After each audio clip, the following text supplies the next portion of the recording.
హరే శ్రీనివాస. ఈరోజు మనం తెలంగాణలో చిన్న తిరుపతిగా పేరుగాంచినటువంటి లక్ష్మీ నరసింహస్వామి స్వయంభూగా వెలిసిన యాదగిరిగుట్ట అనే పుణ్యస్థలం గురించి మరెన్నో వివరాలు తెలుసుకుందాం. స్థల పురాణం గురించి కూడా తెలుసుకుందాం. ముందుగా ఛానల్ని సబ్స్క్రైబ్ చేసుకోకపోతే సబ్స్క్రైబ్ చేసుకొని ఆ పక్కన ఉన్న గంట సింబల్ని కూడా కొట్టాలి.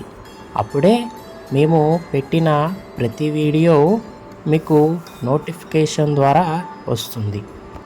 యాదాద్రి లక్ష్మీ నరసింహస్వామి స్వయంభూగా వెలిసినటువంటి పుణ్యస్థలం యాదగిరిగుట్ట. ఈ యాదగిరిగుట్టని తెలంగాణ చిన్న తిరుపతి అని కూడా పిలుస్తారు. ఇక్కడ ఈ యాదగిరి కొండను ఒక చెక్కిన బొమ్మలాగా ఎటు చూసినా పచ్చని ప్రదేశాలు, పచ్చని చెట్లతో ఎంతో ఆహ్లాదకరంగా ఉంటుంది. అలాగే ఈ కొండపైనకు చేరుకోవటానికి మెట్ల మార్గము మరియు యాదగిరిగుట్ట బస్టాండ్ నుంచి దేవస్థానం సదుపాయించిన ఉచిత బస్సులు కూడా కలవు. ఈ యాదగిరిగుట్ట భువనగిరి మండలంలో ఉంటుంది. మన హైదరాబాద్ నుంచి ఒక 60 కిలోమీటర్లు వస్తుంది. మన దేశంలో ఉన్న ఏకైక ఒకే ఒక్క స్వయంభూ లక్ష్మీ నరసింహస్వామి వారి దేవాలయం అహోబిలం. ఆ తరువాత రెండో స్థానంలో పేరు దాల్చినటువంటి స్వయంభూ లక్ష్మీ నరసింహస్వామి వారి దేవస్థానం మన యాదగిరిగుట్ట. ఇక్కడ స్వామివారిని పంచముఖ లక్ష్మీ నరసింహస్వామి అని కూడా పిలుస్తారు. ఇక్కడ మరో విశేషం ఏంటంటే కనిపించే గోపురాలు అన్నీ కూడాను ఏకరాతి మీద చెక్కినటువంటి గోపురాలు. శిల్పులు ఎంతో అందంగా ఒకే రాతి మీద మంచిగా 4 వైపులా గోపురాలు మరియు లోపల స్వామివారి గర్భగుడిలాగా ఇక్కడ అలాగే చెక్కారనమాట.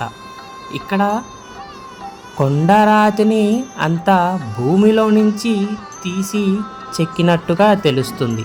మన అన్ని దేవాలయాలులాగా దేవాలయ గోపురాలకి రంగులు లాంటివి ఏమీ లేకుండా రాతి శిల్పాలను, రాతి గోపురాలను అలాగే ఉంచటం ఇక్కడ మరో విశేషం.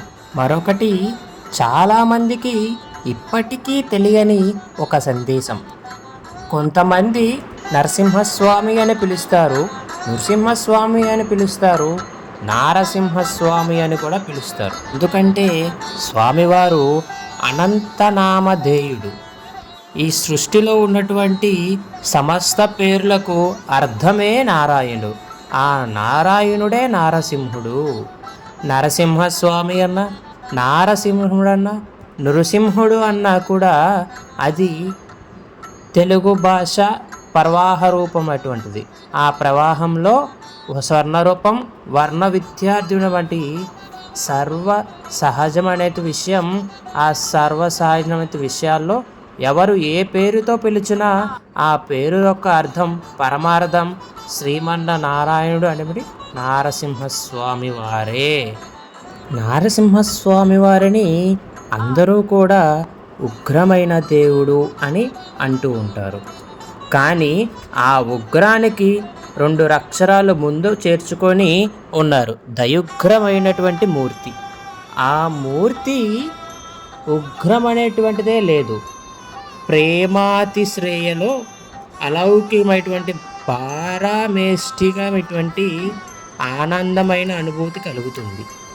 ఆ అనుభూతి చెందిన తరువాతనే తన భక్తుడైనటువంటి ప్రహ్లాదుడిని రక్షించడం కోసం స్వామివారు స్వయంగా స్తంభం నుంచి ఆవిర్భావం చెందారు.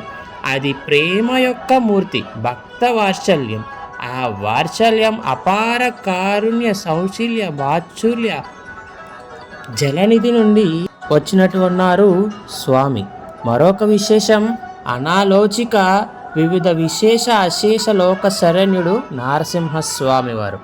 ఆ స్వామి ఎక్కడరా నీ ప్రభు, ఎక్కడరా నీ నారాయణుడు అని ఎవరన్నా అడిగితే చెప్పిన సమాధానం ఇందులేడు అందులేడు ఎక్కడ చూసినటువంటి అడుగు అడుగులో పరమార్థములో అర్థమై సర్వవ్యాప్తి చెంది ఆ వ్యాప్తి తత్వాన్ని తనే అని నిరూపించుకున్నటువంటి దేవాది దేవుడు నారసింహస్వామి వారు.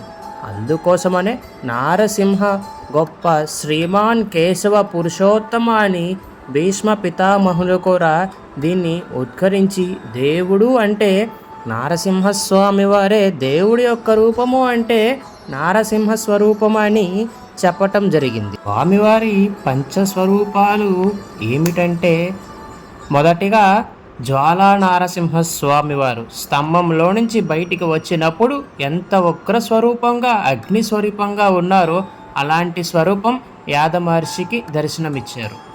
ఆ తరువాత జన్మమేచ దివ్యం కర్మమేచ దివ్యం అన్నట్టుగా జన్మను కర్మను దివ్యత్వం చేయటం కోసం స్వామి యోగానందుడిగా దర్శనమిచ్చారు. ఆ తరువాత శ్రీవన్మిపిక్ష రక్షో రుద్రక్ష పుండరీకాక్ష ప్రతాప శిఖాయమానికుడై పక్ష విక్షేపాల చేతగా ప్రజన్యమైనటువంటి వాయుని సృష్టించు స్వామి దండభేరుడ నారసింహస్వామిగా ఆయన దర్శనమిచ్చారు. ఇక్కడ గండభేరుడు నారసింహం అనగా పక్షి స్వరూపం. పక్షి అంటే ఏమిటి? గరుడ పక్షి. గరుడ పక్షి వేరు ఏమని పోల్చింది? వేదాత్మ, వేదములకు ఆత్మ. ఋష్యశృంగుడెవడు? వేదవేద్యుడు. వేదవేద్యుడికి వేదస్వరూపంగా దర్శనం ఇవ్వాలనేటువంటి పరోక్షంగా ధ్యానం ద్వారా స్వామి గండభేరుండ నారసింహ స్వామి వారుగా దర్శనాన్ని ఇచ్చారు. ఆ తరువాత ఇన్ని 4 స్వరూపాలు కూడా దర్శనమిచ్చున్న యాద మహర్షి తప్పంచి చాలించలేదు. అప్పుడు శంఖ చక్రధారుడై శేష సింహాసన శివుడై లక్ష్మీ సమేతుడై అభయ అష్టంతో ఆశీర్వదిస్తూ స్వామివారు యాద మహర్షికి దర్శనమిచ్చాడు. ఎలాగంటే శ్రీ మహావిష్ణువులాగా దర్శనమిచ్చారు. అప్పుడు యాద మహర్షి తపస్సు చాలించారు. భక్త ఏమిటి నీ కోరిక అని స్వామివారు యాద మహర్షిని అడిగారట. స్వామి, నిన్ను దర్శించాక ఇంకా నాకు కోరికలు ఏమి ఉంటాయి? రాబోయే మహాకలియుగంలో ఈ కలియుగంలో నిన్ను మర్చిపోయే ప్రమాణం ఉందయ్యా. ఆచార్యుడైనా నువ్వే, పరమాచార్యుడైనా నువ్వే, దేవుడువైనా నువ్వే. కాబట్టి ఈ పంచస్వరూపాలుగా అక్షర సత్యంగా ఈ కొండ గుహలో నాకు ఎలా దర్శనం ఇచ్చావో భక్తులకు కూడా అలాగే దర్శనం ఇవ్వమని కోరుకున్నారు. ఈ కారణంగా ఆయన మనకి పంచనారసింహ స్వామిగా ఇక్కడ మనకి స్వామివారు దర్శనమిస్తారు.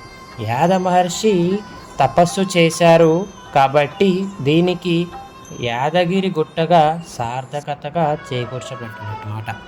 బయటకు ఇలా గోపురాలలాగానే కనపడుతుంది. లోపల గర్భగుడి లోపలికి వెళ్ళినప్పుడు అదొక మరో స్వర్ణమైనటువంటి వైకుంఠంలాగా లోపల మొత్తం స్వామివారిని ఆ గృహలో నుంచి మనము చూడటానికి వెళ్ళే మార్గం అంతా ఒక వైకుంఠంలోనికి మనం వెళ్ళేటప్పుడు ఎలాగ అనిపిస్తుందో స్వయంగా ఆ లక్ష్మీనారసింహస్వామి వారిని చూసినట్టుగానే అనిపించింది. హరే శ్రీనివాస.